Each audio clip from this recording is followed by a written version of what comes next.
කූඹියෝ වගා කරනවා. ඔව්. වගා කරන කූඹි ගොවියෝ ඉන්නවා. මේක සුරංගනා කතාවක් නෙමෙයි. මේක මහ පොළවේ සිද්ධ වෙන ඇත්තම කතාවක්. මිනිස්සු වගා කරන්න පටන් ගන්න වසර මිලියන ගානකට කලින් තමයි කූඹියෝ හතු වගා කරන්න පටන් අරන් තියෙන්නේ. විශේෂයෙන්ම ලීෆ් කටර් ඇන්ට්ස් කියන කොළ කපන කූඹීන්. ඔයාලා දැකලා ඇති කූඹීන් කොළ කැබලි හිස මත තබාගෙන යන හැටි. නමුත් ඔවුන් ඒ කොළ ගෙනියන්නේ කන්න නෙමෙයි. කූඹියෝ ඒ කොළ තමන්ගේ විශාල කූඩුවේ ඉන්න කුඩා කූඹීන්ට ගිහින් දෙනවා පදස. ඔවුන් මේ කොළ හපලා පොඩි කරලා පල්ප් එකක් වගේ හදා ගන්නවා. අන්න ඒ පල්ප් එක මත තමයි කූඹියෝ විශේෂ හතු වර්ගයක් වවන්නේ. හතු විසින් කොළවල ඇති පෝෂණය උරාගෙන වැඩෙනවා.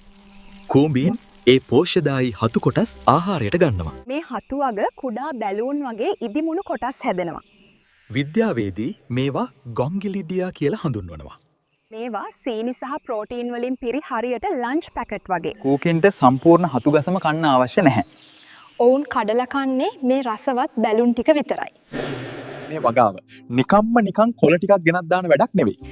මේකෙන් විශාල තාපයක් සහ විශාල කාබන් ඩයොක්සයිඩ් ප්‍රමාණයක් නිපද වෙනවා. නිසා කූඹියෝ කූඩුවේ මැදින් ඉහළට විශාල බට වගේ කුහර හදනවා. රස්නේ එළියට යනවා, පහලින් සිසිල් වාතය ඇතුළට එනවා. කිසිම විදුලියක් නැතුව. හයි. ඔවුන් අපිටත් වඩා හොඳට AC සිස්ටම් එක පාවිච්චි කරනවා. තවත් විශේෂ දෙයක් තියෙනවා. කූඹීන්ගේ සිරුරේ විශේෂ බැක්ටීරියාවක් ජීවත් වෙනවා. ඒ බැක්ටීරියා නිපදවන රසායනික ද්‍රව්‍ය වලින් ඔවුන් තමන්ගේ හතු වගාව ලෙඩ රෝග වලින් ආරක්ෂා කරගන්නවා. වගාවට හානි කරන වෙනත් දිලීර හෝ බැක්ටීරියා ආවොත් කූඹියෝ ඒවා වහාම ඉවත් කරනවා. කූඹීන්ගේ හතු වගාවේ පරණ කොටස් ඊටාම විෂ සහිතයි. ඒවා ඉවත් කරන්න වෙනමම කණ්ඩායමක් ඉන්නවා.